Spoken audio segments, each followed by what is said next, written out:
Menjaga kedisiplinan pesantren jauh lebih penting daripada belajar semalam suntuk di pesantren. Apa maksudnya saya sampaikan? Artinya apa?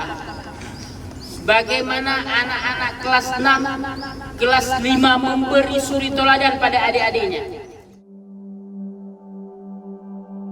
Lebih bagus almanan seperti dulu, bangunannya tak ada.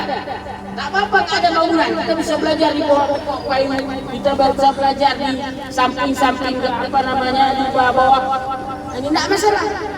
Anak tetap cerdas.